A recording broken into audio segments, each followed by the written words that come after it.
And this is Press Up.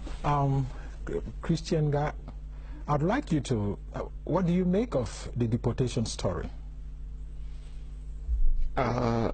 It's just beginning because it looks like it will have so much ramification in terms of coverage. Well, not only that, I think there is much that is going to be reported on that story as it develops or as the event unfolds, because there's still a lot of issues surrounding the extradition of those who are suspected to have. I would not want you to use the word extradition because that's already within the legal framework, which presupposes... so which other word do we use? I prefer you use deportation. The minister who made the comment or the statement did not use extradition. Well, I'm not copying from what the minister said. He said they were in Yaoundé, and I'm following their language. That is, to me, the only language to use, but I think that's not a debate. What is of interest to me is the fact that much ink is going to flow on that issue. Does that signal the end of the problem or the crisis? Yes, before I answer a question directly, Joe, I want to say that I'm personally not surprised that they were handed over to the government of Cameroon and brought back to Yaoundé. I want to think that it was naive for any group of persons to think that they can hide in Nigeria and try to destabilize or attack Cameroon from Nigeria, because it can't just work. It can't just work because Cameroon and Nigeria, from the relations they have, from the type of military cooperation they've had, I don't see Nigeria accepting that people should use its territory to launch attacks on Cameroon. So to me, it doesn't surprise me that they were arrested and handed to the government of Cameroon. But now, to answer a question directly, does that signal the end? Beginning of the end? The beginning of the end. Honestly speaking, I don't think so. Okay. I don't think the Median did cover that story as well. And what do you make of the fact that they have not been presented to the public up till now? That is the question we are asking in our next edition of our newspaper.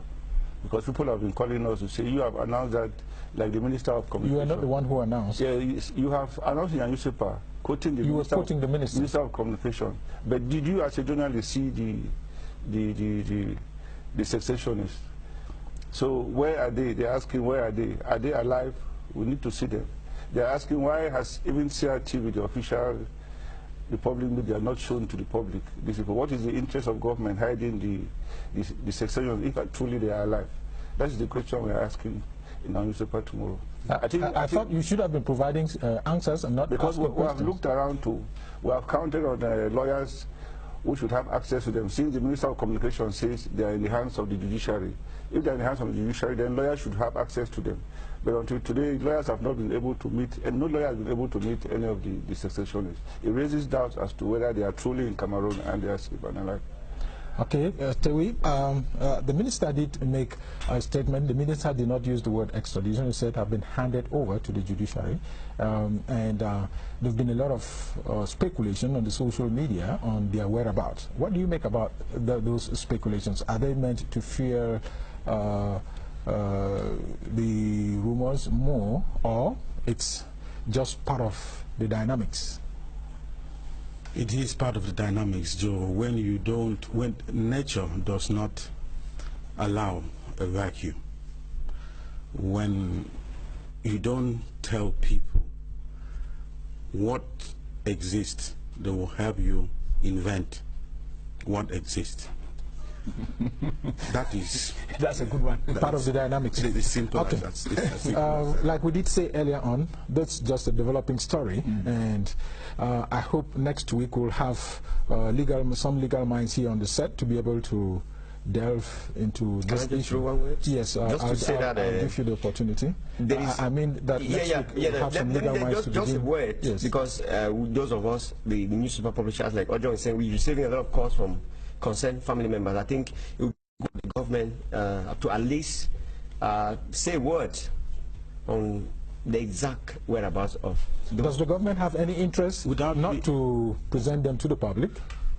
Well, without being a legal mind, Joe, you would know that even in our practice in this profession, I look at it as a media professional, and I am a little worried with the terms. It is not for the media to carry what the politicians or the other people are saying. I think that the media should be cautious in describing them as my neighbor to the right just described them, is copying from the politicians, which is not, I dare say, very professional. Until proven, they are still suspects. They are still, haven't been judged and declared as such and found as such. And while waiting, I think that the media should be cautious in its language. Now, from a purely, I mean, not professional point of view, personal viewpoint, I want to say that when you have a crisis, I've never seen any armed crisis that just ends like that. It usually ends with negotiations, with dialogue. And since we have presidents and we know that no matter what we do, no matter how long it takes, no matter who is involved, at the end of the day, the end to any crisis, particularly armed, is talking. Why don't the talking start now, knowing that it will eventually come in any way?